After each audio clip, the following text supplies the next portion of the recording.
அப்பா அப்பா அப்பா சொல்லு நீ சொல்லு. எனக்கு ஒரு பேபி ஆய் யாரும் வந்துட்டாங்க.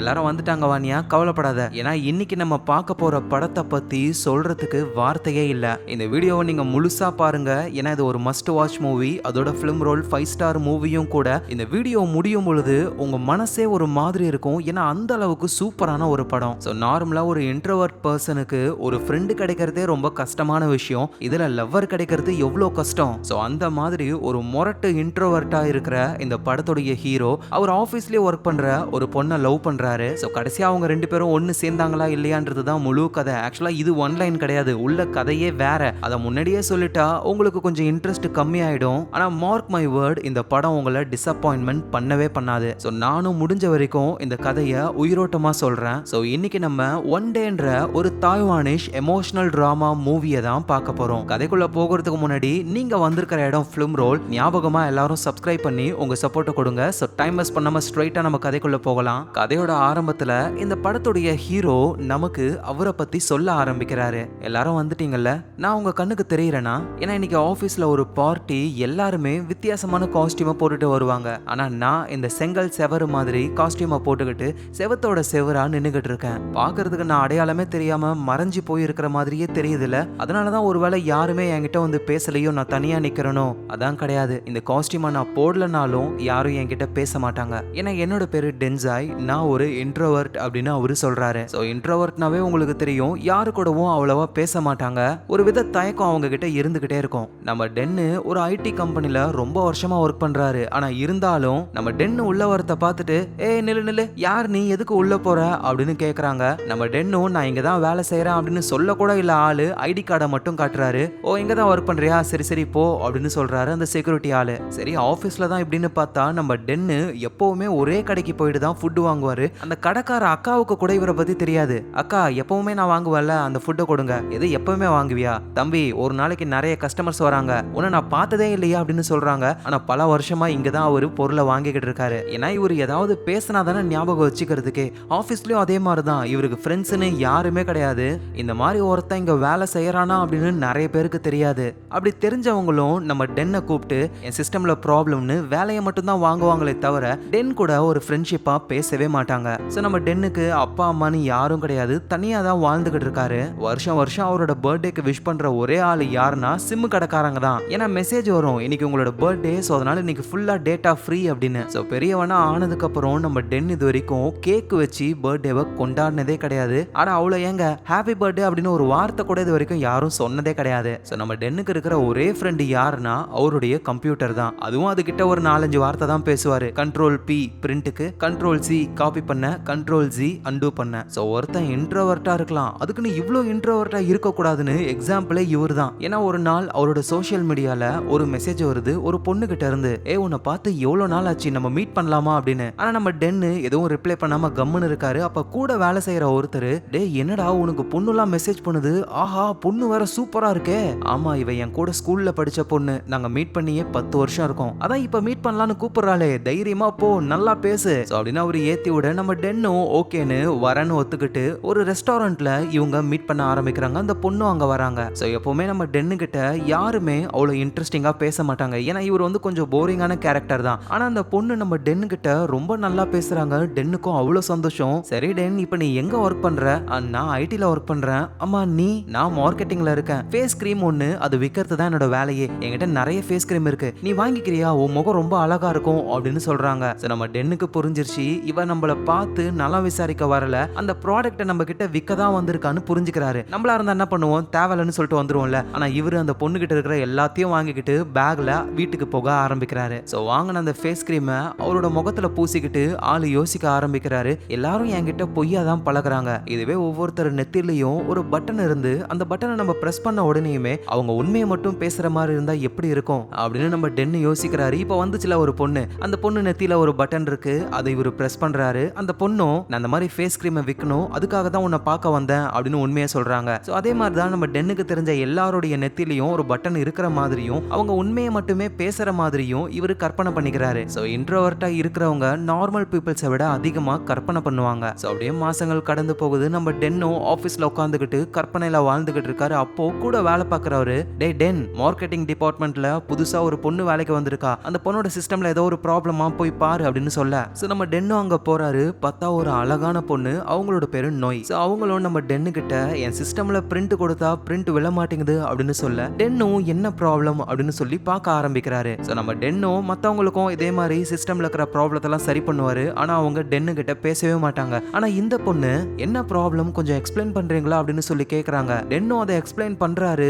ஓ அப்படியா, எனக்கு எதுவுமே புரியவே இல்லைங்க, ஆனா நீங்க செம ஜீனியஸுங்க அப்படின்னு பாராட்டுறாங்க. அவங்க வாழ்க்கையிலேயே முத தடவையா நம்ம டென்னை பாராட்டுறாங்க, அதுவும் ஒரு பொண்ணு பாராட்டுது. ஸோ நம்ம டென்னும் அந்த ப்ராப்ளத்தை சரி பண்ணிடுறாரு. உடனே அந்த நொய்ன்ற பொண்ணு ரொம்ப ரொம்ப தேங்க்ஸ் டென் அப்படின்னு சொல்ல, இங்க நம்ம டென்னு ஷாக் ஆகுறாரு. என்னோட பேரு உங்களுக்கு தெரியுமா?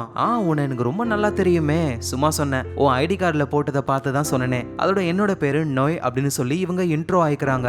இந்த மாதிரி இந்த ஆஃபீஸ்ல யாருமே நம்ம டென் கிட்ட ஒர்க்கை தாண்டி எதுவும் பேசினதே கிடையாது. இவங்க தான் முத ஆளு. அதனாலேயே நம்ம டென்னுக்கு அந்த நோயின்ற பொண்ணை ரொம்ப ரொம்ப பிடிச்சு போகுது. அடுத்த நாள்ல இருந்து அந்த பொண்ணு என்னென்ன பண்றாங்கன்னு எல்லாத்தையும் வாட்ச் பண்ண ஆரம்பிக்கிறாரு. ஸோ அந்த நோயின்ற பொண்ணு வந்து ஒரு டாய்ஸை கலெக்ட் பண்ணிக்கிட்டு இருக்காங்க. அது எல்லாமே கிறிஸ்மஸ் ஸ்பெஷல். இன்னும் ஒரே ஒரு டாய்ஸ் மட்டும் தான் மிச்சம். அது மட்டும் கிடைச்சிருச்சுன்னா அவங்க கலெக்ஷன் கம்ப்ளீட் ஆயிடும். அப்புறம் நோய் வந்து ஹேடே மாதிரியான ஒரு ஃபார்மிங் கேமை விளையாடுறாங்க. இன்னும் சொல்ல போனா அந்த கேமுக்கு அடிக்ட், ஒரு நாளாவது ஓபன் பண்ணி பார்க்காம இருக்கவே மாட்டாங்க. அப்புறம் அந்த பொண்ணோட வாழ்நாள் கனவே ஜப்பான்ல, அதுவும் கிறிஸ்மஸ் டைம்ல அந்த இடத்த சுத்தி பார்க்கணும், அதோட ஸ்னோ ஃபெஸ்டிவலுக்கு போகணும் அப்படின்றது தான். அதோட இதெல்லாம் தாண்டி அந்த நோயின்ற பொண்ணு வந்து ரொம்ப சோகமா தான் இருக்காங்களே. அவங்க மத்தவங்க கிட்ட சிரிச்சு பேசுறாங்க, ஆனா இருந்தாலும் உண்மையான ஒரு சந்தோஷம் அப்படின்னு அவங்க கிட்ட கிடையாது. ஏதோ ஒரு விஷயத்த நினைச்சு அவங்க ஒரு சோகத்திலேயே இருக்காங்க. இது எல்லாத்தையுமே நம்ம டென்னு நோட் பண்றாரு. இப்ப அவருக்கு நோயை பத்தி எல்லாமே தெரியும். எந்த அளவுக்குனா நம்ம டென்னு கற்பனையிலேயே நீங்களும் வெல்லலாம் ஒரு கோடின்னு ஒரு ஷோ, அந்த ஷோல ஃபுல்லாவே நம்ம நோயை பத்தி தான் கேள்வியே கேட்பாங்களே, அதுல நம்ம ஆளு எல்லாத்துக்கும் கரெக்டா ஆன்சர் சொல்லி ஒரு கோடியை வின் பண்ற மாதிரிலாம் கற்பனை பண்றாரு. சோ இப்படி நம்ம டென்னு கற்பனையிலேயே வாழ்ந்துகிட்டு இருக்கும்போது அந்த நோயின்ற பொண்ணு இருக்கால, அந்த பொண்ணை இந்த கம்பெனியுடைய பாஸ் வந்து பாக்குறாரு. சரி வா நம்ம வெளியே போகலாம் அப்படின்னு சொல்லி நோயை கூட்டிட்டு போறாரு. வேலை செய்யறவங்க எல்லாம் அப்படியே பார்த்து குசு குசுன்னு பேச ஆரம்பிக்கிறாங்க. அந்த நோய்க்கும் பாஸுக்கும் ஏதோ ஒரு கனெக்ஷன் போல அப்படின்னு நம்ம டென்னும் போய் பாக்குறாரு. பார்க்கிங்ல அந்த பாஸ் நோய்க்கு பொக்கே எல்லாம் கொடுக்கறாரு. அவங்களுக்குள்ள ஒரு லவ் இருக்கு. சோ டென்னும் பாக்குறாரு, ரொம்ப கஷ்டப்படுறாரு. ஏன்னா லைஃப்ல இவர்கிட்ட பேசின ஒரே பர்சன் அவங்க தான். ஆனா அவங்களும் இப்போ இந்த கம்பெனியுடைய பாஸை லவ் பண்றாங்க. ஆனா பிரச்சனை என்னன்னா இந்த பாஸுக்கு ஆல்ரெடி மேரேஜ் ஆகி ஒரு குழந்தையே இருக்கு. சோ இந்த போட்டோஸை நம்ம டென்னும் பாக்குறாரு. ஆக்சுவலா என்னன்னா அந்த நோய் பொண்ணுக்கு பாஸுக்கு ஆல்ரெடி மேரேஜ் ஆகி குழந்தை இருக்கிற விஷயம்லாம் தெரியும். அவரு என்ன சொல்லிருக்காருன்னா சீக்கிரமாவே அவங்கள டைவர்ஸ் பண்ணிட்டு ஒன்னு நான் மேரேஜ் பண்ணிக்கிறேன் அப்படின்னு நோய் கிட்ட சொல்லிருக்காரு. இவங்களுக்கு மேரேஜும் ஆக போகுது போல. சோ இதெல்லாம் நினைச்சு அப்படியே டென் யோசிச்சுக்கிட்டே இருக்காரு. நாட்கள் போகுது. நியூ இயர் பார்ட்டி அவங்க ஆபீஸ்ல நடத்த ஆரம்பிக்கிறாங்க. எல்லாருமே வித்தியாசமான ட்ரெஸ் எல்லாம் போடுறாங்க. நம்ம டென்னு வழக்கம் போல செவரோட செவரா நிக்கிறாரு. யாரும் அவரை கண்டுக்கிற மாதிரியே இல்ல. சோ அந்த இடத்துக்கு நம்ம நோய் வராங்க. சூப்பரா ட்ரெஸ்ஸை போட்டிருக்காங்க. நம்ம டென்னு செவரோட நிக்கிறத அவங்க பார்க்கவே இல்ல. போனை பாக்கெட் குள்ள வைக்கிறேன் அப்படின்னு சொல்லி அவங்க ட்ரெஸ் தூக்குது. அவங்க இடுப்பு தெரியுது. அதுல ஒரு மச்சம் இருக்கு. அதை நம்ம டென்னு நோட் பண்ணிக்கிறாரு. ஐயோ இதெல்லாம் நம்ம பார்க்க கூடாது அப்படின்னு உடனே தலையையும் திருப்பிடுறாரு. சோ அந்த பார்ட்டி சூப்பரா போகுது. பாஸ் பேச ஆரம்பிக்கிறாரு எல்லார்கிட்டையும். நீங்க எல்லாரும் சூப்பரா வேலை செஞ்சீங்க, அதுக்காகவே நம்ம எல்லாரும் ஒரு ட்ரிப்புக்கு போக போறோம் ஜப்பானுக்கு, அங்க நடக்கிற ஸ்னோ ஃபெஸ்டிவலை பார்க்க போறோம் அப்படின்னு சொல்றாரு. சோ எதுக்காக அந்த ஊரை அவரு செலக்ட் பண்ணாரு அப்படின்னா நம்ம நோயோடைய வாழ்நாள் கனவே ஜப்பானுடைய ஸ்னோ ஃபெஸ்டிவலை பார்க்கணுன்றதுக்காக தானே. சோ நோய்க்காக தான் பாஸ் அந்த ஊருக்கு ட்ரிப்பை பிளான் பண்ணிருக்காரு. இந்த விஷயம் நம்ம டென்னுக்கும் தெரியும். அப்படியே ஆளு சோகமா தூரத்துல நின்னுகிட்டு பாத்துக்கிட்டு இருக்காரு. எல்லாரும் சந்தோஷப்படுறாங்க. ஆனா டென்னு மட்டும் ரொம்ப சோகமா இருக்காரு. சோ பிளான் படியே ஆபீஸ்ல இருக்கிற எல்லாருமே ஜப்பானுக்கு வந்துட்டாங்க. சோ முத நாள் லோக்கல்ல சுத்தி பார்ப்பாங்க. ரெண்டாவது நாள் தான் ஸ்னோ ஃபெஸ்டிவலுக்கு போவாங்களே. சோ எல்லாரும் சேர்ந்து ஒன்னா குரூப் போட்டோ எடுக்கிறாங்க. நம்ம டென்னு பின்னாடி எங்கேயோ நிக்கிறாரு. சோ எல்லாரும் லோக்கல்ல சுத்தி பார்க்க ஆரம்பிக்கிறாங்க. அந்த நொயின்ற பொண்ணும் பாஸும் அவங்க ரெண்டு பேரும் தனி ஜோடியா சுத்த ஆரம்பிக்கிறாங்க. நம்ம நொய் வந்துட்டு ஒரு பொம்மை கலெக்ஷனை பண்றாங்கல்ல, அதுல ஒரு முக்கியமான பொம்மை மட்டும் தான் இவங்களுக்கு வேணும். சோ அதுக்காக வெண்டிங் மிஷின்ல பால் மாதிரி ஒரு பொருளை வாங்குறாங்க. ஏன்னா அதுக்குள்ளதான் அந்த பொம்மை இருக்கும். சோ ஓபன் பண்ணி பார்த்தா ஆல்ரெடி இருக்கிற பொம்மை தான் இருக்கு. அட என்னப்பா இதுவா, எனக்கு இன்னும் ஒரே ஒரு பொம்மை தான் தேவை, அது கிடைக்கிறது எவ்வளவு கஷ்டம் தெரியுமா அப்படின்னு அந்த பாஸ் கிட்ட சொல்றாங்க. அப்புறம் ஒரு ரோட்ல ஒரு கிளாக் இருக்கு. உடனே பாஸ் இங்க பாரு நான் மேஜிக் பண்றேன் 1 2 3ன்னு சொல்லி அந்த கிளாக்கை பார்க்க சொல்றாரு. அந்த கிளாக் வந்து ஒவ்வொரு மணி நேரத்துக்கும் அப்படியே ஸ்டீமை வெளியே விடும். அதை பார்த்து இவங்க 2 பேரும் சந்தோஷப்படுறாங்க. உடனே பாஸும் என் ஒய்ஃபை சீக்கிரமாவே நான் டைவர்ஸ் பண்ணிடுவேன், அதுக்கப்புறம் நம்ம மேரேஜ் பண்ணிக்கலாம் அப்படின்னு திரும்பவும் அந்த பிட்டை போட ஆரம்பிக்கிறாரு. நொய்யும் ரொம்ப சந்தோஷப்படுறாங்க. இப்படி இந்த காதல் ஜோடிகள் ஜாலியா இருக்கிறதெல்லாம் தூரத்துல இருந்து அப்படியே சோகமா நம்ம டென்னு வாட்ச் பண்ணிக்கிட்டு இருக்காரு ஆளு. அப்புறம் நொய்யும் பாஸும் ஸ்கீயிங் எல்லாம் பண்றாங்க. அப்படியே சறுக்கிக்கிட்டே வரும்பொழுது நொய் கீழே விழுந்துடுறாங்க. பக்கத்துல தான் நம்ம டென் இருக்காரு. ஐயோ கீழே விழுந்துட்டாலே நம்ம தூக்கி விடலாமா அப்படின்னு சொல்லி மெதுவா பக்கத்துல போயிட்டு தூக்கி விடலான்னு போகும்பொழுது அங்க அந்த பாஸ் வந்து அவரு தூக்கி விடுறாரு. நம்ம டென்னும் அப்படியே சோகமா திரும்ப போயிடுறாரு. சோ அப்படியே தொடர்ந்து ஊரை சுத்தி பார்த்துக்கிட்டு இருக்காங்க. நம்ம டென்னும் அப்பதான் ஒரு பெல் ஒண்ணு இருக்கிறத பாக்குறாரு. இது என்ன பெல்லு அப்படின்னு யோசிக்கும் போது கூட வேலை செய்யறவரும் டேய் டென்னு அது தாண்டா மேஜிக் பெல்லு, நம்ம மனசுல ஒரு விஷயத்த நினைச்சிட்டு பெல் அடிச்சோன்னு வச்சுக்கேன் அது அப்படியே நடந்துரும்னு ஜப்பான்காரனுங்க சொல்றாங்க. சோ நம்ம டென்னும் அப்படியா விஷயம் அப்படின்னு மெதுவா அந்த பெல் கிட்ட போயிட்டு அவருக்கு என்ன வேணுமோ அதை வேண்ட ஆரம்பிக்கிறாரு. அந்த பொண்ணு நோய்க்கு அட்லீஸ்ட் ஒரு நாளாவது நான் பாய் ஃப்ரெண்டா இருக்கணும், அவ கூட சந்தோஷமா டைமை ஸ்பெண்ட் பண்ணணும் அப்படின்னு சொல்லி அந்த பெல்ல அடிக்கிறாரு. அது நடக்குமோ நடக்காதோ யாருக்கு தெரியும், இருந்தாலும் மன திருப்திக்கு அடிச்சுட்டு ஆளு தொடர்ந்து சுத்தி பார்க்க ஆரம்பிக்கிறாரு. சோ இவங்க எல்லாருமே ஒரு பெரிய ஹோட்டல்ல தான் தங்கி இருக்காங்க. நம்ம டென்னு லிஃப்ட்ல இருக்கும் பொழுது கரெக்டா அந்த லிஃப்ட்ல அந்த நோய் பொண்ணு ஏறுற மாதிரி வராங்க. டக்குன்னு நம்ம டென்னை பார்த்துட்டு அது வந்து நான் ஒரு விஷயத்த மறந்துட்டேன் அப்படின்னு சொல்லி லிஃப்ட்ல ஏறாம அவங்க அங்க இருந்து போயிடுறாங்க. சோ இந்த விஷயத்த வந்து ஞாபகம் வச்சுக்கோங்க. சோ நம்ம டென்னும் நோய் நம்மளை இக்னோர் பண்றா அப்படின்னு புரிஞ்சுக்கிட்டு அப்படியே சோகமா வரும்பொழுதுதான் அந்த பாஸ் இருக்காருல அவரோட ஒய்ஃபும் குழந்தையும் இங்கேயே வந்துட்டாங்க. சோ அதனால அந்த பாஸ் வந்து அந்த ஸ்னோ ஃபெஸ்டிவலை அவரோட ஒய்ஃப் குழந்தை கூட தான் பார்க்க போறாரு. சோ இதை நம்ம டென்னும் நோட் பண்றாரு. அதோட மேல இருந்து நொய்யும் இந்த விஷயத்த பார்த்து அவங்க அப்படியே சோகமாயிடுறாங்க. அவங்க ரூமுக்கே போறாங்க. ஆனா இங்க பாஸ் அவரோட ஒய்ஃப் குழந்தை கூட ஜாலியா அவரோட டைமை ஸ்பெண்ட் பண்றாரு. சோ அப்புறம் திரும்ப ஹோட்டல் ரூமுக்கு வந்து எல்லாரும் சாப்பிடுறாங்க. பாஸ் அவரோட ஒய்ஃப் இருக்கிற டேபிளுக்கு பின்னாடி டேபிள்ல தான் அந்த நொய்ன்ற பொண்ணு உட்காந்துக்கிட்டு இருக்கா. இவங்க பேசுறதெல்லாம் கேட்டுக்கிட்டு இருக்கா. சோ அப்ப பாஸோட ஒய்ஃபும் உங்களுக்கு விஷயம் தெரியுமா, நான் பிரெக்னெண்டா இருக்கேன், நமக்கு 2வது குழந்தை பிறக்க போகுது அப்படின்ற விஷயத்த பத்தி பேசுறாங்க. சோ அதை கேட்டு அந்த நொய் பொண்ணு அப்படியே உடைஞ்சு போறாங்க. ஸ்ட்ரைட்டா ஒரு கடைக்கிட்ட போயிட்டு அந்த பாஸுக்கு தான் அவங்க கால் பண்றாங்களே. அந்த பாஸும் என்ன சொல்றாருன்னா ஒய்ஃப் பிரெக்னெண்டா இருக்கா, சோ அதனால இப்ப என்னால டைவர்ஸ் பண்ண முடியாது, நீ ஒரு வருஷம் வெயிட் பண்ணு அப்படின்னு சொல்ல எங்க நம்ம நோய்க்கு புரிஞ்சு போச்சு இந்த பாஸ் நம்மள ஏமாத்துறான் அப்படின்னு. ஏன்னா உண்மையிலேயே மேரேஜ் பண்ணணும்னு நினைக்கிறவன் ஒய்ஃபை இன்னொரு தடவை பிரெக்னென்ட் ஆக மாட்டான்ல. சோ நம்மள நல்லா யூஸ் பண்ணிக்கிட்டான் அப்படின்னு ரொம்ப கஷ்டப்படுறாங்க. நேரா ரெஸ்ட் ரூமுக்கு போயிட்டு அவங்க அழ ஆரம்பிக்கிறாங்க. இதை வெளியே இருந்து நம்ம டென்னும் கேட்டு ரொம்ப கஷ்டப்படுறாரு. சோ அவ்வளவுதான், ட்ரிப் முடிஞ்சிருச்சு. எல்லாருமே அவங்க ஊருக்கு போக போறாங்க. பஸ்ல எல்லாரும் ஏறுறாங்க. நம்ம டென்னும் போகலான்னு போதுதான் அந்த நோயின்ற பொண்ணு பஸ்ல இல்லவே இல்ல அப்படின்னு புரிஞ்சுக்கிறாரு. அவங்க அந்த ஹோட்டல் ரூம்லயே தான் இருக்காங்க. சோ அதனால டென்னும் பஸ்ல ஏறாம எல்லாரும் அங்க இருந்து போக இப்ப ஜப்பான்ல நம்ம டென்னும் அந்த நோயின்ற பொண்ணு மட்டும் தான் இருக்காங்க. சோ பாவம் அந்த நோய், ஏன்னா அவங்களோட வாழ்நாள் ஆசையே அந்த ஸ்னோ ஃபெஸ்டிவலை பார்க்கணும் அப்படின்றது தான். இவங்க ஒரு நோட்டீஸை வச்சிருக்காங்க. நிறைய இடங்கள் இருக்கு. ஒவ்வொரு இடத்துல நம்ம போக போக அந்த நோட்டீஸ்ல அப்படியே ஸ்டாம்ப் அடிப்பாங்க. கடைசியா தான் ஸ்னோ ஃபெஸ்டிவலை பார்க்க முடியுமே. இப்ப நினைச்சா கூட இவங்க போகலாம், ஆனா வாழ்க்கையே இப்படி ஆயிடுச்சு, போய் நம்ம என்ன பண்ண போறோம் அப்படின்னு அந்த நோட்டீஸை கிழிச்சு போட்டுறாங்க. இதை நம்ம டென்னும் பாக்குறாரு. அப்புறம் நோய் என்ன பண்றாங்கன்னா ஸ்கீயிங் பண்றேன் அப்படின்னு ஒரு மலைக்கு மேல போய் நின்னுகிட்டு அப்படியே அங்க இருந்து குதிச்சு சாகணும்னு நினைக்கிறாங்க. சோ இதை நம்ம டென்னும் பாக்குறாரு. அவரு நோயை எப்படியாவது காப்பாத்தணும்னு ட்ரை பண்றாரு. ஆனா இவருக்கு ஒழுங்கா ஸ்கீ பண்ண தெரியல. இருந்தாலும் மத்தவங்க கிட்ட ஹெல்ப் கேட்டு எல்லாருமே வந்து தேட ஆரம்பிக்கிறாங்க நைட்டு பகல்னு. ஆனா எங்க தேடியும் நோயோடைய உடம்பை இவங்களால கண்டுபிடிக்கவே முடியல. நம்ம டென்னும் அப்படியே சோகமா உட்காந்துக்கிட்டு இருக்கும் போதுதான் அவருக்கு ஒரு விஷயம் தெரிய வருது. அந்த பொண்ணை நாங்க கண்டுபிடிச்சிட்டோம் அப்படின்னு. இவரும் வேகமா போறாரு. நல்ல வேலையா நோயை கண்டுபிடிச்சிடுறாங்க. அவங்களுக்கு எதுவும் ஆகல, உயிரோட தான் இருக்காங்க. உடனே ஹாஸ்பிடல்ல சேர்க்கறாங்க. அடுத்த நாள் ஆகுது. நோய் கண்ணை முழிச்சு எழுந்துக்கிறாங்க. நோய்க்கு எதுவும் புரியல, நான் எப்படி ஜப்பானுக்கு வந்தேன். உடனே நம்ம டென்னும் நோய் நீ ஓகே தானே அப்படின்னு கேட்க, ஒரு நிமிஷம் இரு, யார் நீ, உனக்கு எப்படி என் பேர் தெரியும் அப்படின்னு கேட்க நம்ம டென்னும் குழம்பி போறாரு. சோ இந்த இடத்துல தான் இந்த படத்துடைய டைட்டிலேயே போடுறாங்க ஒன் டேன்னு. எவ்வளவு நேரம் கழிச்சு டைட்டில பாத்தீங்களா, ஏன்னா இப்பல இருந்து தான் கதையே ஸ்டார்ட் ஆகுது. சோ அந்த ஹாஸ்பிடல்ல நம்ம நோயை ஸ்கேன்லாம் எடுத்து பார்த்து டாக்டர் டென் கிட்ட ஒரு முக்கியமான விஷயத்த சொல்றாரு. அந்த பொண்ணு பனியில விழுந்து ரொம்ப நேரம் கழிச்சு காப்பாத்தினதுனால அவளுடைய மூளைலாம் ரொம்பவே பாதிக்கப்பட்டிருக்கு. சோ அதனால என்ன ப்ராப்ளம் ஆச்சு அப்படின்னா நோய்க்கு நடந்த எல்லாமே ஞாபகத்துல இருக்கு. ஆனா கடைசி ஒரு 4 வருஷத்துக்கான மெமரிஸ் மட்டும் இப்ப நோய்கிட்ட இல்ல. புரியுற மாதிரி சொல்லணும்னா இந்த 4 வருஷத்துல நோயோடைய வாழ்க்கையில என்னென்ன நடந்ததோ அது எதுவுமே அவங்களுக்கு ஞாபகத்துல இருக்காது. சோ இது கிட்டத்தட்ட ஒரு மெமரி லாஸ் மாதிரி தான் அப்படின்னு டாக்டர் சொல்ல நம்ம டென்னும் அப்படின்னா டாக்டர் இதுக்கு ஏதாவது ட்ரீட்மெண்ட் இருக்கா, இதுக்கு எந்த ஒரு ட்ரீட்மெண்ட்டும் கிடையாது, இன்னும் சொல்ல போனா நம்ம ட்ரீட்மெண்ட் பண்ணணும் அப்படின்னு அவசியம் கூட கிடையாது, என்ன டாக்டர் சொல்றீங்க எனக்கு புரியல. நொய்யோட மூளை வந்து ரொம்ப ப்ராப்ளம்லாம் ஆகல, ஜஸ்ட் அப்செட் ஆகிருக்கு. அது சரியாக கொஞ்சம் டைம் ஆகும். ஸோ இன்னைக்கு ஒரு நாள், இந்த ஒன் டே மட்டும்தான் நொய்க்கு அந்த 4 வருஷ நிகழ்வுகள் மறந்து போயிருக்கும். நாளைக்கு அவங்களுக்கு எல்லாமே திரும்ப ஞாபகத்துல வந்துடும். So no problem. ஆனா பிரச்சனை என்னன்னா, இந்த ஒன் டேவை அவங்க நாளைக்கு மறந்துடுவாங்க. ஸோ டாக்டர் என்ன சொல்றாருன்னா, இந்த ஒன் டேக்கு மட்டும் நம்ம நொய்யோடைய அந்த லாஸ்ட் 4 வருஷம் மெமரிஸ் இருக்காது. அந்த 4 வருஷ கேப்ல தான் நொய் வந்து அந்த பாஸ் எல்லாம் லவ் பண்ணிருப்பாங்க.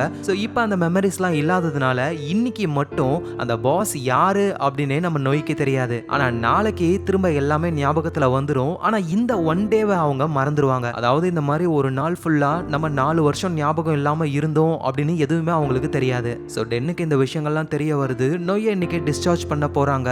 ஸோ அதுக்காக ரிசப்ஷன்ல நொய் கிட்ட சிக்னேச்சரை வாங்கும் பொழுது அந்த டாக்குமெண்ட்ல டேட்டு 2016ன்னு போட்டிருக்கு. நம்ம நொய்யும் டென்னு கிட்ட எது 2016 இது 2012 தானே.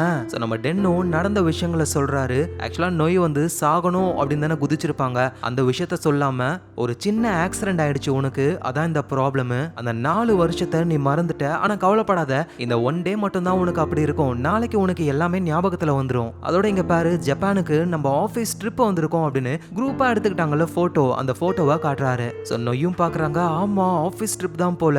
ஆமா இந்த போட்டோல நீங்க எங்க காணோம், தோ இருக்கம் பாருங்க அப்படின்னு ஜூம் பண்ணி பின்னாடி நிக்கிறாரு. அதுவும் கூட ஒர்க் பண்றவரு கையை வேற வச்சு மறைச்சிக்கிட்டு இருக்காரு. சோ நம்ம நொய்யும், ஆமா இங்கதான் இருக்க, அதோட எனக்கு எதுவுமே ஞாபகத்திலே இல்ல. சரி மத்தவங்களாம் எங்க? அது வந்து அவங்க எல்லாரும் திரும்ப போயிட்டாங்க. எது எல்லாரும் போயிட்டாங்க, நீயும் நானும் மட்டும் தனியா இங்க இருக்கோமா? ஏன்? ஏன்னா நம்ம சுத்தி பார்க்க வேண்டிய இடம் இன்னும் இருக்கு, அதான் நம்ம 2 பேருமே சேர்ந்து சுத்தி பார்க்க போறோம். அப்படின்னா நீ ஒரு கேவா? ஐயோ இல்லைங்க, நான் நேர்கோடு ஸ்ட்ரைட் தான். அப்படின்னா நீ என்னோட பாய் ஃப்ரெண்டா அப்படின்னு சொல்லி கேட்க டென்னுக்கு என்ன சொல்றதுன்னு தெரியல. அப்பதான் அவருக்கு அந்த பெல் அடிச்சார்ல, ஒரே ஒரு நாள் மட்டும் இவளோட பாய் ஃப்ரெண்டா இருக்கணும் அப்படின்னு. ஒருவேளை அதுதான் நடக்குது போல அப்படின்னு. ஆமா ஆமா நான் தான் உங்க பாய் ஃப்ரெண்ட் அப்படின்னு சொல்லிடுறாரு. ஆனா நம்ம நொய் வந்து நம்புற மாதிரியே இல்ல. சரி நீயும் நானும் ஒன்னா சேர்ந்து எடுத்துக்கிட்ட போட்டோவை காட்டு. அது வந்து எனக்கு போட்டோ எடுக்கிறதுலாம் சுத்தமா பிடிக்காது, அதனால நம்ம ஒன்னா சேர்ந்து எடுத்துக்கவே இல்லை. இப்படி சொன்னா எப்படி? இந்த குரூப் போட்டோல கூட பாரு, நான் எங்கேயோ நிக்கிறேன், நீ எங்கேயோ நிக்கிற. ஏன்னா ஆபீஸ்ல நம்ம லவ் பண்றோம்னு யாருக்கும் தெரியாது, அதனாலதான் தூரமா நிக்கிறோம், சந்தேகம் வரக்கூடாதுன்னு. அதோட நம்ம டென்னு பெருசா ஒரு பிட்ட போடுறாரு. என்னன்னா நொய் வந்து அந்த கம்பெனியோட பாஸ் தானே லவ் பண்றாங்க. நம்ம டென்னும் இப்போ நான் தான் அந்த கம்பெனியோட பாஸ் அப்படின்னு போய் சொல்றாரு. உடனே நொய்யும் சரி என்னோட போனை கொடு அப்படின்னு கேட்க இவரும் கொடுக்கறாரு. ஆனா அது இப்போ ஒர்க் ஆகவே இல்ல. ரொம்ப நேரம் ஸ்னோலயே இருந்ததுனால ஃபால்ட் ஆயிடுச்சு போல. நம்ம நொய்யும் குழம்பி போறாங்க. நீ பார்க்க அவ்வளவு ஸ்மார்ட்டா இல்ல, அழகா இல்ல, தலைய கூட வாராம இருக்க, உன்னை எப்படி நான் லவ் பண்ணுவேன்? நம்ம 2 பேரும் லவ்வர்ஸ் தான் அப்படின்னு நான் நம்புறதுக்கு ஏதாவது ஆதாரத்தை கூட. சோ இப்பதான் நம்ம டென்னுக்கு ஞாபகம் வருது. அந்த நியூ இயர் பார்ட்டில நம்ம டென்னு செவுத்தோரமா நிக்கும் பொழுது நொய் வந்துட்டு போனை வைக்கும் பொழுது அவங்க இடுப்பு தெரியும்ல, ஒரு மச்சத்தை பாப்பார்ல, உன் இடுப்புக்கு மேல ஒரு மச்சம் இருக்கு அப்படின்னு சொல்ல எங்க நொய் ஷாக் ஆகுறாங்க. இவனுக்கு எப்படி தெரியும்? ஒருவேளை இவன் தான் உண்மையிலே நம்ம பாய் ஃப்ரெண்ட் போல அப்படின்னு சொல்லி நம்ப ஆரம்பிச்சிடுறாங்க. நம்ம டென்னும் ஒரு நிமிஷம் இருங்க அப்படின்னு பாத்ரூமுக்கு போயிட்டு தலையெல்லாம் சீவிக்கிட்டு மூக்கு முடியெல்லாம் புடுங்கி வழியில கத்துறாரு. ஏன்னா இப்ப பாய் ஃப்ரெண்டுன்னு நம்ப ஆரம்பிச்சிட்டாங்க, வெளியே சுத்த போறாங்கல்ல. சோ அதனால ஆளு ஸ்டைல் ஆகுறாராமா. சோ நொய் வந்து சோகமா இருக்கும் பொழுது ஒரு நோட்டீஸை கிழிச்சு போட்டாங்கல்ல. சோ அதை ஒரு டேப் வச்சு அப்படியே ஒட்டி, நொய் இந்த நோட்டீஸ்ல இருக்கிற இடத்துக்குலாம் நம்ம போக போறோம், கடைசியா தான் உனக்கு பிடிச்ச ஸ்னோ ஃபெஸ்டிவலுக்கு நம்ம போக போறோம் அப்படின்னு சொல்ல நொய் வந்து எந்த ரியாக்ஷனையும் காட்டாம இருக்காங்க. ஏன்னா இந்த ஸ்னோ ஃபெஸ்டிவலுக்கு போகணும், இதுதான் வாழ்நாள் ஆசை அப்படின்றது இந்த 4 வருஷ கேப்ல நடந்திருக்கும். சோ அதனால அவங்களுக்கு எதுவுமே ஞாபகத்துல இல்ல. அதோட இந்த நோட்டீஸ் ஏன் கிழிஞ்சு போயிருக்கு? ஏன்னா நீ தான் கிழிச்ச தெரியுமா, என் கூட இந்த இடத்தெல்லாம் சுத்தி பார்க்கணும் நீ சொன்ன, ஆனா எனக்கு வேலை இருக்குன்னு சொன்னதுனால கோவத்துல கிழிச்சு போட்ட. அட கடவுளே, உன் கூட இந்த இடத்த சுத்தி பார்க்கணும்னு நான் அவ்வளவு ஆசைப்பட்டனா, என்னால நம்பவே முடியல. நீ நம்பிதான் ஆகணும் நோய், ஏன்னா நீயும் நானும் அந்த அளவுக்கு செம்ம லவ்வர்ஸ். சரி வா நம்ம ஃபர்ஸ்ட் இந்த இடத்துக்கு போகலாம் அப்படின்னு சொல்லும்போது நொய்யும், நான் சொல்றத புரிஞ்சுக்கோ, எனக்கு எதுவும் ஞாபகத்துல இல்ல, எனக்கு இந்த இடத்த சுத்தி பார்க்கணும்னு ஆசையும் இல்ல, சோ அதனால நான் என் வேலையை பார்க்கறேன், நீ உன் வேலையை பாரு அப்படின்னு சொல்லிடுறாங்க. ஆனா இருந்தாலும் டென் விடாம இவங்க எங்க போறாங்களோ பின்னாடியே ஃபாலோ பண்ணி வந்து பேச ட்ரை பண்றாரு. ஆனா அவங்க முகம் கொடுத்து பேச கூட மாட்டாங்க, இக்னோர் பண்ணிக்கிட்டே இருக்காங்க. சோ அப்புறம் ரோட கிராஸ் பண்றதுக்கு இவர் நொய்யுடைய கையை பிடிக்கிறாரு. அவங்க அப்படியே உதறி விட்டு, எதுக்கு என் கையெல்லாம் பிடிக்கிற? நம்ம லவ்வர்ஸ் மறந்துட்டியா? ஆமா நான் மறந்துட்டேன். எங்க பாரு, நீ சொல்ற மாதிரியே நம்ம லவ்வர்ஸா இருந்திருக்கலாம், ஆனா இப்ப எனக்கு எதுவும் ஞாபகத்துல இல்ல. சோ அதனால இன்னைக்கு நம்ம பிரேக்கப் பண்ணிக்கலாம், நாளைக்கு எனக்கு ஞாபகம் வந்தா மத்த விஷயங்களை பாத்துக்கலாம். நான் உன்ன மாதிரி ஒருத்தனை லவ் பண்ணதை நினைச்சாலே எனக்கு ஒரு மாதிரி இருக்குன்னு சொல்ல அப்படின்னு நம்ம டென் சோகமாயிடுறாரு. என்ன மாதிரி ஒருத்தனா நீ சொல்றது எனக்கு புரியல, உன்ன மாதிரி ஒருத்தனா நீ போட்டிருக்கிற ட்ரெஸ்ஸும் உன் முகத்தையும் பாரு, நீ என்னோட டைப்பே கிடையாது இப்படின்னு சொல்ல நம்ம டென் அப்படியே சோகமாயிடுறாரு. ரோட்ல கார்லாம் வந்துகிட்டு இருக்கு, ஆனா இவரு நடந்து போய்கிட்டே இருக்காரு. நொய்யும் கத்துறாங்க, என்ன ஆச்சு உனக்கு அப்படின்னு. ஆனா அதை கண்டுக்காம கண்டுக்காம அப்படியே சோகத்துல நம்ம டென் நடந்து போறாரு. இப்படியே அவரு நினைச்சிருந்தா ஊருக்கு கூட கிளம்பி போயிருக்கலாம். ஆனா நொய் பாவம் எதுவுமே ஞாபகம் இல்லாம அவ கஷ்டப்படுவாளே அப்படின்னு அந்த கஷ்டத்தெல்லாம் ஒரு மனசுக்குள்ளேயே வச்சுக்கிட்டு திரும்ப நொய் கிட்ட வந்து, சரி ஓகே உன் இஷ்டம், நீ என்ன பண்றியோ பண்ணு, ஆனா பக்கத்துல ஒரு ரெஸ்டாரண்ட்ல சாப்பாடு நல்லா இருக்கும், தனியா சாப்பிட ஒரு மாதிரி இருக்கு, கூட வரியா அப்படின்னு கூப்பிட மனசு கேட்காம நொய்யும் கூட உட்காந்து 2 பேரும் சாப்பிட ஆரம்பிக்கிறாங்க. இது ஜப்பான்காரங்க ஹோட்டல் வேறையா, வித்தியாசமா ரகரகமா என்னென்னமோ ஃபுட் இருக்கு, அதை ஒரு சாப்பிட்டு கொமட்டிக்கிட்டு வருது, முடியல. இந்த ரியாக்ஷன் எல்லாம் பார்த்து நொய் சிரிக்கிறாங்க. அப்புறம் நான் ஹோட்டல் ரூம்ல போயிட்டு சும்மா இருக்கிறதுக்கு பதில் நீ ஏதோ ஒரு பிளான் சொன்னியே, அந்த பிளான் படியே எல்லா இடத்துக்கும் போலாம் அப்படின்னு இவங்க பெர்மிஷன் கொடுக்க நம்ம டென்னு ரொம்ப சந்தோஷப்படுறாரு. முதல் இடத்துக்கு ட்ரெயின்ல அவங்க போக ஆரம்பிக்கிறாங்க. நொய் அப்படியே தூங்கி நம்ம டென்னு மேல சாஞ்சிக்க நம்ம டென்னுக்கு ட்ரெயின்ல போற மாதிரிலாம் தெரியல, அப்படியே அந்த இடத்துல பறக்கிற மாதிரி இருக்கு. அதுவும் விண்டோ வழியா வெளிச்சம் நொய் மேல படுதாமா. தலைவர் உடனே அந்த நோட்டீஸை வச்சு வெயில தடுத்து நிறுத்துறாரு. சோ அப்புறம் இவங்க முதல் ஸ்பாட்டுக்கு வந்துடுறாங்க. அந்த இடம் சூப்பரா இருக்கு. சுத்தி பார்த்து முடிச்சுட்டு அப்படியே நடந்து வரும் பொழுது, உண்மையிலே நீ என் பாய் ஃப்ரெண்ட் தானா, ஏன்னா நீ என் கண்ணை கூட பார்க்க மாட்ற, அது வந்து நான் சின்ன வயசுலயே யார் கண்ணையும் பார்த்து பேச மாட்டேன், கண்ணை பார்த்தே பேசல, அப்புறம் எப்படி எனக்கு உன் மேல லவ் வந்திருக்கும், அது வந்து நான் உன்னோட பாஸ் இல்ல, அந்த கெத்துல நீ என்ன லவ் பண்ணிட்ட, அப்படியா, நம்ம எப்ப முதல்ல பார்த்துக்கிட்டோம் உனக்கு ஞாபகம் இருக்கா, அது எப்படி நான் மறப்பேன், நீ ஒயிட் கலர் ட்ரெஸ் போட்டுக்கிட்டு இருந்த, black colour heels, red colour belt கட்டிக்கிட்டு இருந்த, என்னடா இந்த அளவுக்கு ஞாபகத்துல வச்சிருக்க, பின்ன உன்னை பத்தின ஒரு சின்ன விஷயத்த கூட நான் மறந்து போக மாட்டேன். சோ நீ உன்னோட டெஸ்க்ல இருந்த உன் சிஸ்டம் ஏதோ ப்ராப்ளம்னு சொன்ன, நான் தான் வந்து சரி பண்ணி கொடுத்தேன். எனது நீ சரி பண்ணி கொடுத்தியா, நீ பாஸ்னு சொன்ன, இந்த வேலையெல்லாம் பாக்குற, அது வந்து நான் முதல்ல இதுல இருந்து தானே ஸ்டார்ட் பண்ண, செஞ்ச தொழிலை நம்ம மறக்க கூடாதுல. சோ நொய்யும் அப்புறம் நீ எனக்காக வேற என்னென்னலாம் பண்ண அப்படின்னு சொல்லி கேட்க, நம்ம டென்னும் அவர் பண்ண உண்மையான விஷயங்களை சொல்ல ஆரம்பிக்கிறாரு. நம்ம ஆபீஸ்ல நிறைய ஒர்க்கர்ஸ் இருக்கிறதுனால பார்க்கிங் சரியா கிடைக்காது, அதனால நீ கார்ல வர வரைக்கும் நான் பார்க்கிங்ல உட்காந்துக்கிட்டு இருப்பேன், நீ வந்த உடனேயுமே அங்க இருந்து கிளம்புற மாதிரி நான் போயிடுவேனா, நீ உடனே அந்த இடத்துல பார்க் பண்ணிடுவேன், நான் எங்கேயாவது வெளியே நிப்பாட்டிப்பேன், அப்புறம் நீ ஒரு ஃபார்மிங் கேமை விளையாடிக்கிட்டே இருப்ப, அதுல அடுத்த லெவல் போக முடியாம கஷ்டப்பட்டியா, அதனால ஹேக் பண்ணி நான் நைட்டும் பகலும் உனக்காக விளையாடி அடுத்த லெவலை ஏத்தி கொடுத்தேன், நீ ஆபீஸ்ல அப்படியே ரொம்ப சந்தோஷமா மத்தவங்க கிட்ட இதை பத்தி பேசின, அதை பார்த்து நான் ரொம்ப சந்தோஷப்பட்டேன். அப்புறம் நீ ஆபீஸ்ல வேலையை முடிச்சுட்டு போகும்போது உன் டெஸ்க் எல்லாம் ரொம்ப அழுக்கா இருக்கும், அதனால ஆபீஸ் முடிச்சு எல்லாரும் போனதுக்கு அப்புறம் நான் உன் டெஸ்க்கு வந்து ஒரு சின்ன விஷயம் கூட விடாம அவ்வளோ அழகா கிளீன் பண்ணுவேன், ஏன்னா அடுத்த நாள் நீ வரும்பொழுது எல்லாமே ஃப்ரெஷ்ஷா இருக்கணும்ல. சோ அதே மாதிரியே உன் டெஸ்க் கிளீனா இருக்கிறத நீ பார்த்துட்டு கிளீன் பண்ணது ஹவுஸ் கீப்பிங் அக்கா தான் அப்படின்னு அவங்களுக்குலாம் கிஃப்ட் கொடுத்த, ஆனா உண்மையிலேயே பண்ணது நானு தூரமா நின்று பார்த்துக்கிட்டு இருந்தேன். ஸோ அப்புறம் உனக்கு பழைய சாங் கேட்கறதுனா ரொம்ப பிடிக்கும், நான் உனக்காக எல்லாத்தையும் டவுன்லோட் பண்ணி உன் சிஸ்டம்ல அப்லோட் பண்ண, நீ ஃப்ரீ டைம்ல அதை கேட்டு சந்தோஷப்பட்ட, உண்மையை சொல்லணும்னா உன்னை தூரத்துல இருந்தே தான் நான் ரசிச்சுக்கிட்டு இருந்தேன், நான் அவ்வளோ பண்ணது எதுவுமே உனக்கு தெரியவே தெரியாது அப்படின்னு சொல்றாரு. உண்மையிலேயே அந்த நோய்க்கு வந்து தெரியாது. ஸோ இப்போ இந்த விஷயங்களை நம்ம நோய் கேட்டுட்டு உண்மையிலேயே நீ என்ன அவ்வளோவா லவ் பண்ண அப்படின்னு சொல்லி கேட்குறாங்க. நம்ம டென்னும் நீ நினைக்கிறத விடவே ரொம்ப அதிகமாக உன்னை லவ் பண்ண அப்படின்னு சொல்லி அப்படியே ரோட்ல நடந்து வந்துகிட்டு இருக்கும்போது அப்போ இவருக்கு ஒரு மெசேஜ் வருது. நம்ம டென்னும் அதை ஓப்பன் பண்ணிட்டு உள்ள வச்சிடுறாரு. நொய்யும் மெசேஜ் பண்ணது யாரு, டக்குன்னு உள்ள எடுத்து வைக்கிற, அது ஒன்றும் இல்லை சிம்முக்காரங்க அப்படின்னு அந்த மெசேஜை காட்ட, இன்னைக்கு உங்களோட பர்த்டே, ஸோ இன்னைக்கு ஃபுல்லா ஃப்ரீ டேட்டா அப்படின்னு போட்டிருக்கு. என்னது இன்னைக்கு உனக்கு பர்த்டேவா, ஆமா ஆமா, உனக்கு இப்போ எவ்வளோ வயசு ஆகுது, எனக்கு 30 ஆகுது, எது 30 வயசா, எனக்கு 24 தான்டா, ஏமா ஒரு 4 வருஷம் மெமரியை நீங்க மறந்துட்டீங்க, அப்படி பார்க்கும்பொழுது உனக்கு 28 வயசு, என்னை விட 2 வயசு தான் கம்மி, அட ஆமால இங்க பாரு, நான் எப்படியாவது 30 வயசுக்குள்ள கல்யாணம் பண்ணணும்னு ஆசைப்படுறேன், அதுக்கு மேல போச்சுன்னா ரொம்ப லேட்டு இப்படின்னு இவங்க பேசிக்கிட்டே அடுத்தடுத்த இடத்த போய் பாக்குறாங்க. ரொம்ப சந்தோஷமா அவங்க டைமை ஸ்பெண்ட் பண்றாங்க. அதுவும் நம்ம டென்னுலாம் அவ்வளவு ஹாப்பியா இருக்காரு, ஏன்னா அவர் நினைச்சது நடந்துருச்சுல. நோய் கூட அவர் ரொம்ப ஹாப்பியா இருக்காரு. ஒவ்வொரு இடமா போய் அந்த நோட்டீஸ்ல ஸ்டாம்பையும் அடிக்கிறாங்க. ஒரு இடத்துல நின்று இவங்க பேசிக்கிட்டு இருக்கும்போது தான் நம்ம நோயுடைய போன் வந்து ஒர்க் ஆக ஆரம்பிக்குது.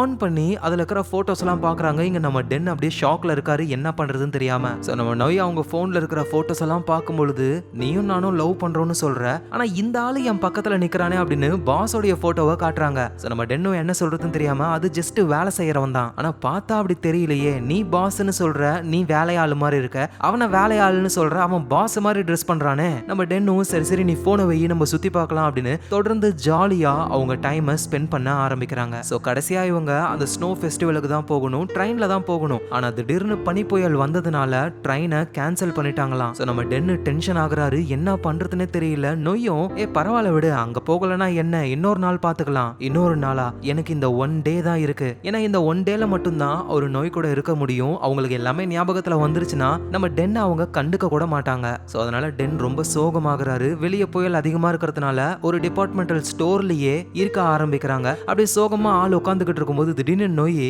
சின்னதா ஒரு கேக்கு, அதுல மெழுகுவத்திய வச்சு டென் ஹாப்பி பர்த்டே அப்படின்னு சொல்றாங்க. அப்படியே டென் ரொம்ப சந்தோஷப்படுறாரு ஒரு குழந்தை மாதிரி. ஏன்னா அவருக்கு இது வரைக்கும் யாருமே பர்த்டே விஷ் பண்ணதே கிடையாது. உடனே நொய்யும் சரி சரி உனக்கு என்ன வேணுமோ அதை வேண்டிக்கிட்டு கேண்டில ஊது அப்படின்னு சொல்ல இவரும் வேண்டிக்கிட்டு ஊதுறாரு. நொய்யும் என்ன வேணும் என்கிட்ட சொல்ல அப்படின்னு கேட்க சீக்கிரமா அந்த பனி புயல் போகணும், ட்ரெயின் வரணும், நம்ம அந்த ஸ்னோ ஃபெஸ்டிவலுக்கு போகணும்னு வேண்டிக்கிட்டேன். என்ன ஆச்சு உனக்காக எதுவும் வேண்டிக்க மாட்டியா? என்ன பத்தியே யோசிச்சுக்கிட்டு இருக்க? ஏன்னா உனக்கு தெரியாது, நீ மறந்துட்ட.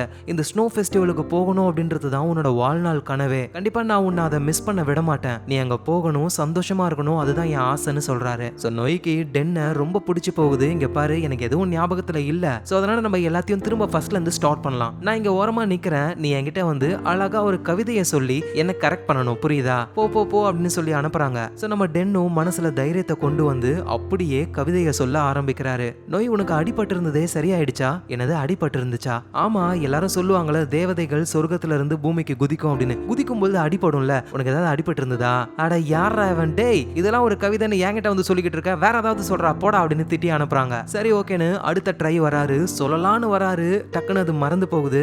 என்ன சொல்லு அப்படின்னு அவங்க கேட்க அது வந்து நான் கவிதை சொல்ல வரல, பக்கத்துல இருக்கிற பொருள் எடுக்க தான் வந்தேன்னு எடுத்துட்டு அங்க இருந்து போயிடுறாரு. அட யாரா இவனு நொய்க்கு புரியல. சோ நம்ம டென்னும் என்னென்னமோ சொல்றாரு, ஒண்ணுமே ஒர்க் அவுட் ஆகல. நொய்யும் ஏன்டா இப்படி இருக்க, என்ன ஏன் பிடிக்கும் அப்படின்னு ஒரு கவிதையா சொல்ல கூடவா உன்னால முடியல? ஏன்னா நொய் எனக்கு தெரியல. எனது தெரியலையா? என்ன சொல்ல வர டென்? நிறைய பேர் எவரெஸ்ட் மலையை ஏறுவாங்கல்ல, அவ்வளோ ஆபத்து அவ்வளோ கஷ்டம்னு தெரிஞ்சும் மலையை ஏறணும்னு நினைக்கிறாங்களே, எதுக்காக? நம்ம நொய்யும் நீ சொல்ல வரது எனக்கு புரியல டென். நான் என்ன சொல்ல வரேன்னா அவங்களுக்கு அந்த எவரெஸ்ட் ஏறது பிடிச்சிருக்கு, அதனால அவங்க ஏறுறாங்க. நொய் நீ தான் என்னோட எவரெஸ்ட், எனக்கு உன்னை பிடிக்கும் அவ்வளவுதான். அது ஏன் பிடிக்கும் எதுக்கு பிடிக்கும்லாம் எனக்கு தெரியல, நீ தான் எனக்கு உசுறு அப்படின்னு சொல்றாரு. சோ இதை கேட்கிற நொய்யும் ரொம்ப இம்ப்ரெஸ் ஆகுறாங்க. நம்ம டென் அவங்க லவ் பண்ண ஆரம்பிக்கிறாங்க. சோ இவங்க நேரம் வெளியே அந்த ஸ்னோ புயல் குறைஞ்சி ட்ரெயினை விட ஆரம்பிச்சிட்டாங்க. இப்போ இவங்க ஸ்னோ ஃபெஸ்டிவலுக்கு போக போறாங்க. சோ சந்தோஷமா ட்ரெயின்ல ரெண்டு பேரும் ஜாலியா விளையாடிக்கிட்டு அந்த ஸ்னோ ஃபெஸ்டிவலுக்கும் போறாங்க. போறதுக்கு முன்னாடி வெண்டிங் மிஷின்ல ஒரு பொம்மையை எடுப்பாங்கல்ல, அதை ட்ரை பண்ணலான்னு ட்ரை பண்ண இவங்க தேடிக்கிட்டு இருந்த அந்த ரேரான பொம்மை கிடைக்குது. அவ்வளோ சந்தோஷப்படுறாங்க ரெண்டு பேருமே. சோ அப்புறம் அந்த ஸ்னோ ஃபெஸ்டிவலை பாக்குறாங்க, ரொம்ப ஹாப்பி ஆகுறாங்க. ஒருத்தர் மாறி மாறி சாப்பாடை ஊட்டிக்கிட்டு ஒரு லவ்வர்ஸாவே ரொம்ப ஹாப்பியா அவங்க டைமை ஸ்பெண்ட் பண்றாங்க. சோ அப்புறம் அந்த இடத்துல ஒரு சர்ச் இருக்கு. வேகமா அந்த சர்ச்சுக்குள்ள போயிட்டு நம்ம டென்னும் 30 வயசுக்குள்ள உனக்கு கல்யாணம் ஆகணும்னு சொன்னல, வா நம்ம இப்பயே கல்யாணம் பண்ணிக்கலாம் அப்படின்னு ரிங் மாதிரி ஒரு மிட்டாய் இருக்கு, அதை ஒருத்தர் கையில போட்டு விட்டுக்கிறாங்க. அவங்களுக்கு மேரேஜ் ஆன மாதிரி ஒரு சந்தோஷமும் பட்டுக்கிறாங்க. சோ நைட் டைமும் ஆகிடுச்சு, இவங்க திரும்ப ரூமுக்கு வந்துடுறாங்க. சோ இப்போ நம்ம நொய்க்கு வந்துட்டு டென்னை ரொம்ப ரொம்ப பிடிச்சிருக்கு. கண்டிப்பா இவனை நம்ம லவ் பண்ணிருப்போம், ஏன்னா இவன் ரொம்ப ரொம்ப நல்லவன்னு புரிஞ்சுக்கிட்டாங்க. சோ அதனால டென்னு கூட கொஞ்சம் க்ளோஸா இருக்கலாம் அப்படின்னு ட்ரை பண்ணும்போது டென்னுக்கு புரிய வருது நம்ம ரொம்ப தப்பு பண்றோமோ அப்படின்னு. நம்ம நொய்யோடைய கையை பிடிச்சி அப்படியே அவரோட நெத்தியில வைக்கிறாரு. ஏன்னா இவர் கற்பனை பண்ணிருப்பார்ல ஆளுங்க நெத்தியில ஒரு பட்டன் இருக்கிற மாதிரியும் அதை பிரஸ் பண்ணா உண்மையை சொல்லுவாங்க அப்படின்னு. சோ இப்போ இவரு உண்மையை சொல்ல போறாரு, அதனாலதான் நொய் கையாலேயே அந்த பட்டனை பிரஸ் பண்ற மாதிரி பண்றாரு. சோ அப்புறம் நம்ம டென்னும் ஐம் சாரி இது ரொம்ப ரொம்ப தப்பு. என்ன ஆச்சு, நம்ம லவ்வர்ஸ் தானே, ஆக்சுவலா நான் உங்ககிட்ட பொய் சொல்லிட்டேன். என்ன சொல்ற டென், அது வந்து நம்ம ரெண்டு பேரும் லவ்வர்ஸ்லாம் கிடையாது. நீ லவ் பண்ணது அந்த போட்டோல காமிச்சல அவன் தான் பாஸ், நான் தான் ஜஸ்ட் ஒர்க் பண்ற வேலையாளு. டென் பொய் சொல்லாத, கடுப்பாயிடுவேன். இல்ல நான் உண்மையா தான் சொல்றேன், உன் கூட ஹாப்பியா ஒரு நாள் இருக்கணும்னு நினைச்சேன், ஆனா இந்த மாதிரி கிடையாது. அப்படின்னா இவ்வளவு நேரம் நீ என்கிட்ட பொய் சொல்லி என்னை ஏமாத்திருக்கல, சீ நீ எவ்வளவு கேவலமான ஆளு அப்படின்னு நம்ம டென்னோடைய பேக் எல்லாம் தூக்கி வெளியே போடுறாங்க. அதோட நம்ம டென்னையும் செம்மையா அடிச்சு இங்க இருந்து வெளியே போ அப்படின்னு தள்ளி விட்டுறாங்க. அப்புறம் நொய் அவங்களோட போன் எடுத்து அந்த பாஸ் இருக்கார்ல அவரோட நம்பருக்கு கால் பண்றாங்க, ஏன்னா அவர் தான் உண்மையான லவ்வர் அப்படின்னு. ஆனா நம்ம நொய்க்கு எதுவும் ஞாபகம்லாம் இல்ல, அவரும் அட்டென்ட் பண்றாரு, இவங்களும் பேசுறாங்க. நீ தான் என்னோட லவ்வரா? உடனே அந்த பாஸும் போன்லயே ஓ வேலை விஷயமா கால் பண்ணிருக்கீங்களா, கவலைப்படாதீங்க நாளைக்கு நான் கால் பண்றேன் உங்களுக்கு அப்படின்னு அவரு சொல்றாரு. பின்னாடி குழந்தை பேசுற சவுண்ட்லாம் கேக்குது. இங்க நம்ம நொய்க்கு எதுவும் புரியல. இப்ப வந்தவனும் நம்மளோட லவ்வர் இல்லைன்னு சொல்றான். போன்ல நம்ம லவ்வருக்கு கால் பண்ணாலும் அவனும் யாரோ எவரோ மாதிரி பேசுறான். என்னதான் நடக்குது அப்படின்னு வெளியே போறாங்க. தூக்கி போட்டாங்கல்ல பேக் எல்லாம், அத பாவமா நம்ம டென் எடுத்துக்கிட்டு இருக்காரு. அதோட எதையோ ஒரு பொருளை வேற அவரு தேடிக்கிட்டு இருக்காரு. எங்க நொய்யும் ஸ்ட்ரைட்டா டென்னு கிட்ட வந்து இங்க என்ன நடக்குது, என்னோட லவ்வர் அந்த பாஸ்ன்னு சொன்னேன், ஆனா அவனுக்கு கால் பண்ணா யாரோ எவரோ மாதிரி பேசுறான், பின்னாடி குழந்தை கத்துற சவுண்ட்லாம் கேக்குது. சோ நம்ம டென்னும் எல்லா உண்மையும் சொல்றாரு. அந்த பாஸுக்கு ஆல்ரெடி மேரேஜ் ஆகி ஒரு குழந்தை இருக்கு. அப்படின்னா அவன் என்ன ஏமாத்திருக்கானா? ஏமாத்தலாம் இல்ல, அவனுக்கு மேரேஜ் ஆனதெல்லாம் உனக்கு தெரியும், இருந்தாலும் அவங்கள டைவர்ஸ் பண்ணிட்டு உன்னை மேரேஜ் பண்ணிக்கிறேன் அப்படின்னு சொன்னான். சோ உனக்கு இந்த ஸ்னோ ஃபெஸ்டிவலை பார்க்கணும்னு அவ்வளோ ஆசை, அவன் கூட போகலாம்னு நினைச்சேன். ஆனா அவன் அவனோட ஒய்ஃப் குழந்தை கூட போய் சுத்தி பார்க்க ஆரம்பிச்சுட்டான், உன்னை தனியா விட்டுட்டான். இதெல்லாம் தாண்டி அவன் ஒய்ஃப் ரெண்டாவதா பிரெக்னெண்டா வேற இருக்காங்க. உண்மையா அவன் ஒய்ஃபை டைவர்ஸ் பண்ணணும் அப்படின்ற ஐடியாலேயே இல்ல, இவ்வளவு நாள் உன்னை யூஸ் பண்ணிக்கிட்டான். அந்த அந்த விஷயமும் உனக்கு தெரிஞ்சிருச்சு, நீ ரொம்ப சோகமாயிட்ட அப்படின்னு சொல்றாரு. சரிங்க, நம்ம நோய்க்கும் புரிய வருது அப்படின்னா எனக்கு நடந்தது ஆக்சிடென்ட் கிடையாதா? இல்ல நோய், நீ சாகணும்னு முடிவெடுத்து சாகிறதுக்காக போயிட்ட, நான் தான் உன்னை காப்பாத்தினேன் அப்படின்னு அவரு சொல்றாரு. சோ இதை கேட்டு நோய் ரொம்ப கஷ்டப்படுறாங்க. நம்ம டென்னோட நோயை பார்த்து எனக்கு உன்னை எவ்வளவு பிடிக்கும்னு தெரியுமா, ஆனா என்னோட லவ் எல்லாமே தூரத்துல இருந்தே தான் நான் உனக்கு காமிச்சேன். உன்னை பொறுத்த வரைக்கும் இப்படி ஒரு ஆள் இருக்கிறது கூட தெரியாது. இங்க ஏதோ ஒரு மேஜிக் பெல் இருக்குன்னு சொன்னாங்க. அப்படியே கண்ணை மூடி இவ கூட ஒரு நாளாவது ஒரு பாய் ஃப்ரெண்டா சந்தோஷமா வாழணும் அப்படின்னு நான் நினைச்சேன். சோ அதே மாதிரி தான் நடந்தது. இந்த ஒன் டேவை நான் என் வாழ்க்கை ஃபுல்லா மறக்கவே மாட்டேன். யோசிச்சு பாரு, எனக்கு பர்த்டே, எனக்கு விஷ் பண்ண கூட யாரும் கிடையாது, ஆனா எனக்காக நீ கேக்கையே கொண்டு வந்த, இதெல்லாம் நான் என்னைக்குமே மறக்கவே மாட்டேன். சோ மீதி இருக்கிற என்னோட வாழ்க்கைய வாழ்றதுக்கு இந்த ஒரு நாள் போதும் அப்படின்னு அவரு சொல்ல, நம்ம நோய் ரொம்ப கஷ்டப்படுறாங்க. அப்படியே பக்கத்துல வந்து கட்டி பிடிச்சுக்கிறாங்க. சோ அப்புறம் ரெண்டு பேரும் ஓரமா உட்காந்துக்கிட்டு இருக்காங்க. திடீர்னு நம்ம டென்னு கிடைச்சிருச்சுன்னு ஸ்னோல இருந்து ஏதோ ஒரு பொருளை கொண்டு வராரு. பார்த்தா அந்த ரேரான பொம்மை தான். ஏண்டா இதையா இவ்வளவு நேரம் தேடிக்கிட்டு இருந்த? பின்ன நீ பேக தூக்கி போட்ட உடனே பொம்மை எங்கேயோ விழுந்துருச்சு. இந்த பொம்மை உனக்கு எவ்வளவு பிடிக்கும் தெரியுமா? உன் கலெக்ஷனே கம்ப்ளீட் ஆயிடும். இப்போ உனக்கு எதுவும் புரியல, ஆனா நாளைக்கு உனக்கு எல்லாமே ஞாபகத்துல வந்ததுக்கு அப்புறம் இந்த பொம்மையை பார்த்து அவ்வளவு சந்தோஷப்படுவேன். அதனாலதான் நான் தேடினேன் அப்படின்னு ஒரு பேசிக்கிட்டு இருக்கும் போதே நோய் நம்ம டென்னை கிஸ் பண்றாங்க. சோ உண்மையா மனசார அவங்க இப்ப டென்னை லவ் பண்றாங்க. சோ நோய் என்ன பண்றாங்கன்னா, இனிமே எனக்கு அந்த ஆள் தேவையில்லை, நான் உன் கூட தான் வாழ போறேன், நம்ம லவ்வர்ஸா இனிமே இருக்கலாம் அப்படின்னு சொல்லும் பொழுதுதான் நம்ம டென்னும் ஒரு முக்கியமான விஷயத்த சொல்ல ஆரம்பிக்கிறாரு. இந்த ஒன் டேல நடந்த விஷயங்கள் நாளைக்கு உனக்கு ஞாபகத்துல இருக்காது. ஏன்னா நாளைக்கு மத்த விஷயங்கள் உனக்கு ஞாபகத்துல வரும், ஆனா இந்த நாளை நீ மறந்துடுவ. சோ நம்ம டைம் ஸ்பெண்ட் பண்ணது எல்லாமே உனக்கு ஞாபகத்துல இருக்காதுன்னு சொல்ல நோய் அப்படியே துடிச்சு போறாங்க.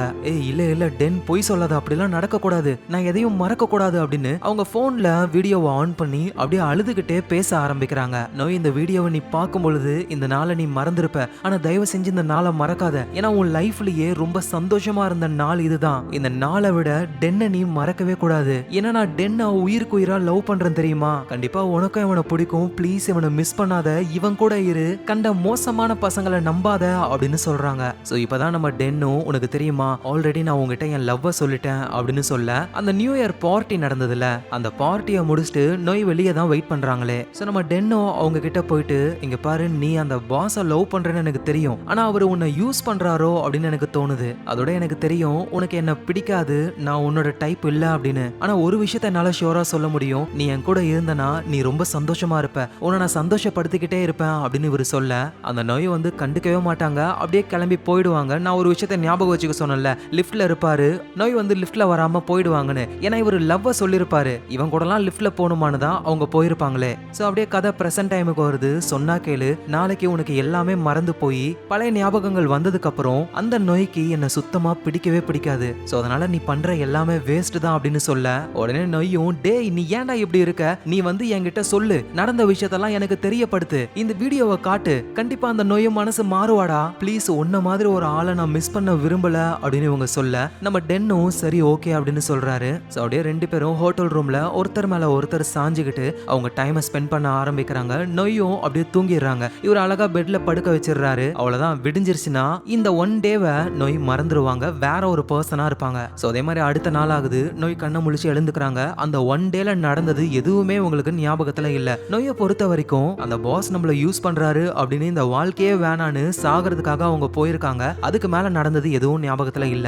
அதோட நோய் கையில அந்த மிட்டாயாலேயே ஆன மோதிரமும் இருக்கு. எப்படி நம்ம கையில வந்துச்சுன்னா அவங்களுக்கு புரியல. ஆனா உண்மையிலேயே அதை போட்டது நம்ம டென்னு தான். சோ நோயும் ரிசப்ஷன்ல போயிட்டு என்ன ஏதுன்னு விசாரிக்கும் பொழுது, மேடம் உங்களுக்கு ஏதோ ஆக்சிடென்ட் ஆச்சு, உங்களை ஒருத்தர் காப்பாத்தி ஹாஸ்பிட்டல்லாம் சேர்த்தாரு அப்படின்னு விஷயத்த சொல்றாங்க. அது யாரு என்னன்னா இவங்களுக்கு தெரியல. சரி ஓகே, எது என்னவோ, நம்ம சாக கூடாது அப்படின்னு நோய்க்கு தோணுது. அவங்க திரும்ப ஊருக்கு கிளம்பி போக ஆரம்பிக்கிறாங்க பஸ்ல. பின்னாடி தான் நம்ம டென்னு யாரோ எவரோ மாதிரி வந்துகிட்டு இருக்காரு. அப்படியே சோகமா இருக்காரு. பஸ்ல போகும்பொழுது நோய் கூட ஒரு டைமை ஸ்பெண்ட் பண்ண அந்த இடத்தெல்லாம் பாக்குறாரு. அவளுக்கு அந்த ஒன் டே ஞாபகம் திரும்ப வராதா, அப்படி வந்துச்சுன்னா அவ கூட நம்ம சந்தோஷமா இருக்கலாமே அப்படின்னு அந்த ஒன் டேவை மனசுல நினைச்சுக்கிட்டே அப்படியே அழுதுகிட்டே வராரு. சோ எங்க நம்ம நோயும் அவங்க ஆபீஸ்க்கு வந்துடுறாங்க. பேக்கை எடுத்து பார்த்தா அதுல அந்த நோட்டீஸ் இருக்கு.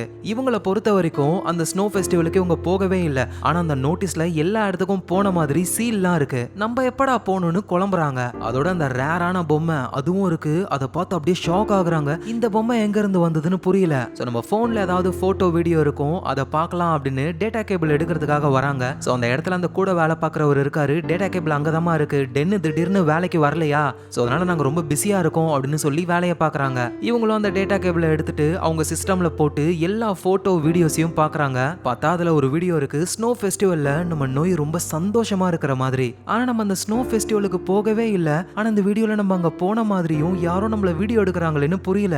அதோட நோய் பக்கத்திலேயே நோயோடைய ஃப்ரெண்ட் ஒருத்தங்க இருக்காங்க. அது என்ன ஜாக்கெட் புதுசா இருக்கு அப்படின்னு சொல்லி கேக்குறாங்க. நோய்க்கும் புரியல. ஆனா ஒரு விஷயம் மட்டும் நோய்க்கு புரியுது. அந்த வீடியோல அவங்க ரொம்ப ரொம்ப சந்தோஷமா இருக்காங்க. உண்மையான சந்தோஷம். ஏன்னா இவ்வளவு நாள் பொய்யா தான் சிரிச்சுக்கிட்டு இருந்தாங்க. அவங்க மனசுக்குள்ள வலி இருந்தது. ஆனா அந்த வீடியோல அவங்க அவ்வளவு சந்தோஷப்படுறாங்க. சோ அதுக்கு மேல அந்த டிவைஸ்ல வேற எந்த வீடியோவும் இல்ல. சடனா பாஸ் அந்த இடத்துக்கு வராரு. இங்க பாரு, நான் உங்ககிட்ட மன்னிப்பு கேட்க தான் வந்திருக்கேன். இன்னும் ஒரு வருஷம் பொறுத்துக்கோ, கண்டிப்பா டைவர்ஸ் பண்ணிடுறேன் அப்படின்னு அவர் பேச வர, ஐம் சாரி, எல்லாத்தையும் நம்ம விட்டுறலாம், என்னை விடுங்க அப்படின்னு நோய் அங்க இருந்து கிளம்பி போய்கிட்டே இருக்காங்க. சோ அப்படியே கதை கொஞ்சம் பாசிட்டிவ் வருது. நம்ம நோய் தூங்கினதுக்கு அப்புறம் டென் இருக்காருல்ல, அவரு நோயோடைய மொபைல் எடுத்து அழுதுகிட்டே அவங்க பேசியிருப்பாங்கல்ல, இவனை மறந்துடாத அப்படின்னு, அந்த வீடியோவை அவரு டெலீட் பண்றாரு. ஏன்னா இப்படிலாம் சொல்லி லவ் பண்ண வைக்கணுமா அப்படின்னு அவருக்கு தோணுது. அப்புறம் இன்னொரு வீடியோ இருக்கு, அதை டெலீட் பண்ணலாம் தான் நினைக்கிறாரு. ஆனா அதுல அவங்க ரொம்ப சந்தோஷமா இருக்காங்களா ஸ்னோ ஃபெஸ்டிவல்ல. சோ அதனால அதை டெலீட் பண்ணாம விட்டுறாரு. எது என்னவோ அவ கூட இருந்த அந்த ஒன் டே போதும் அப்படின்னு அந்த ஒரு நாளை மனசுல வச்சுக்கிட்டு மீதி இருக்கிற வாழ்க்கைய அவரு வாழ போறாரு. சோ இப்படியே இந்த படத்தை முடிச்சு என்ன டென்ஷன் ஏத்திருப்பாங்க.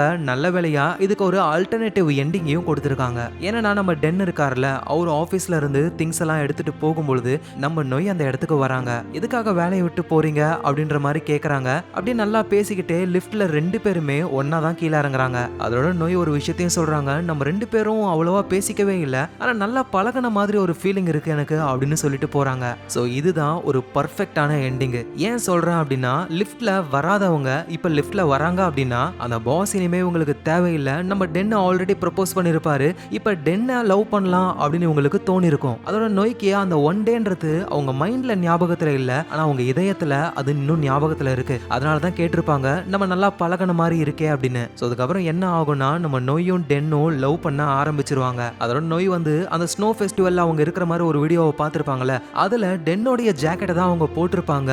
ஒருவேளை மேபி ஃபியூச்சர்ல அந்த ஜாக்கெட்டை பார்த்து இந்த வீடியோ எப்படி வந்ததுன்னு கேட்டு அந்த ஒன் டேவை பத்தி நம்ம டென் சொல்லலாம். அவங்களுக்கு எல்லாமே ஞாபகத்துக்கு வந்து ஒரு சந்தோஷமான லைஃபையும் அவங்க வாழலாம். சோ இந்த இடத்துலயே ஒன் டேன்ற இந்த படம் முடியுது. சோ நீங்களே சொல்லுங்க, இந்த படம் எப்படி இருந்தது? வேற லெவல்ல இருந்தது இல்ல? அதுக்கு உங்க ஃபிலிம் ரோல் கொடுத்த எக்ஸ்பிளனேஷன் எப்படி இருந்ததுன்னு கீழே கமெண்ட்ல சொல்லுங்க. சோ நீங்க பார்த்துக்கிட்டு இருக்கிறது ஃபிலிம் ரோல். ஞாபகமா உங்க ஃபிலிம் ரோலை சப்ஸ்கிரைப் பண்ணி உங்க சப்போர்ட்டை கொடுங்க. நாளைக்கு நம்ம வேற லெவல் மூவில பார்க்கலாம். Lots of love guys.